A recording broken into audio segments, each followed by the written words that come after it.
Alors, Monsieur Sogadi, bonjour. Bonjour. Nous avons assisté hier à l'augmentation des prix de l'essence et du gaz. En tant que président de la Ligue des consommateurs du Togo, dites-nous quel est votre point de vue par rapport à ça? J'avoue que lorsque nous avons appris par l'intermédiaire des médias et des radios le jeudi matin, très tôt, c'était une grande indignation au niveau de la Ligue des consommateurs du Togo. Et nous nous sommes posé plusieurs questions. Et la réponse que nous avons obtenue à nos questions, c'est que on a compris finalement que le gouvernement, les autorités togolaises ne se soucient aucunement à la vie chère, ou de la vie chère au Togo. Parce que vous n'êtes pas sans savoir que la situation politique au Togo se dégrade de jour en jour, ce qui fait que et les consommateurs et les commerçants dans les marchés, avec les incendies des marchés, rien ne marche plus dans notre pays. Donc si aujourd'hui l'État se lève unilatéralement pour augmenter les prix de ces produits pétroliers à la pompe, nous pensons que c'est une décision délibérée de ce gouvernement de laisser dans l'agonie la population qui gémit dans une misère galopante et ambiante de tous les jours.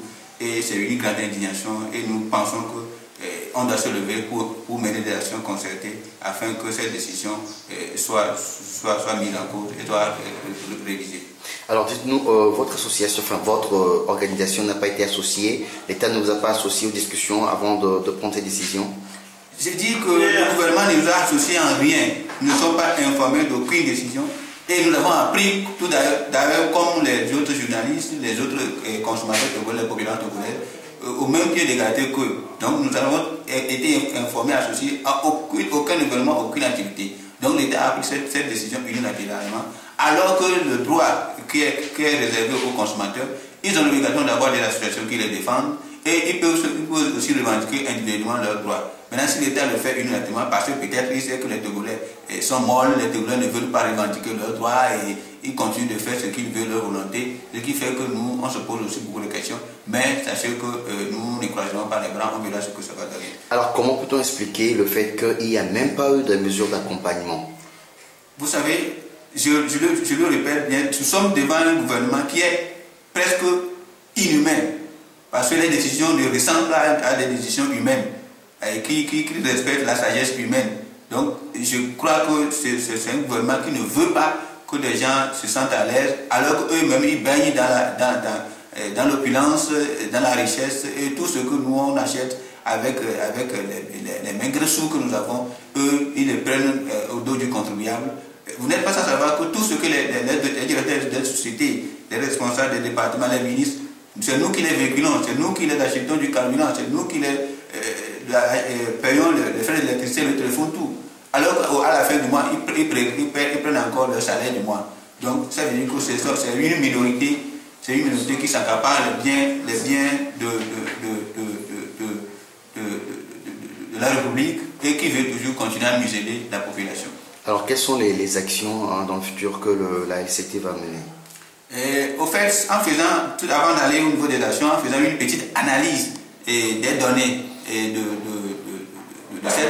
cette augmentation, vous remarquerez que le gaz du 3 juin 2011 au 16 janvier 2014, le gaz a connu une augmentation de 76,89%. Je crois que ça doit interpeller tout consommateur togolais, tout acteur du développement, tout partenaire. C'est vrai que des fois ils nous disent que la Banque mondiale a dit, la FMI a dit, le FMI a dit, et toutes les institutions de Bretton Woods disent ainsi de suite, tel ou ça. Mais écoutez, nous ne sommes pas aux États-Unis, au siège de la Banque mondiale. Nous sommes au Togo. Si l'État subventionne le pétrole pour les Togolais, ce sont les Togolais qui contribuent pour trouver l'argent que l'État prendra pour subventionner le pétrole. Donc nous ne pouvons pas dire qu'il faut que l'État cesse de subventionner. S'il le fait vraiment. Donc il faut que nous prenions notre destin en main et aller au devant de la scène pour revendiquer nos droits. Maintenant, pour ce qui concerne les actions, nous demandons à tous les consommateurs et aux auditeurs de rester à l'écoute, que nous allons mener très prochainement des actions concertées avec les associations des droits de l'homme sur le plan général, des droits des consommateurs en particulier et les syndicats également. Parce que cette affaire, ce n'est pas une affaire des droits des consommateurs uniquement, mais c'est une affaire de toute la population togolaise. Même ceux qui sont les proches des ministres, ils achètent du carburant. Mais le prix des transports communs va augmenter, le phénomène de vol va accroître, va prendre de nouvelles tendances parce que les gens vont aller voler pour acheter du carburant dans leur voiture. Donc évidemment, il y a beaucoup de phénomènes. Le panel de la ménagère va changer de cours. Donc la courbe ne sera plus celle que nous avons aujourd'hui, alors que cette courbe, elle est déjà inquiétante.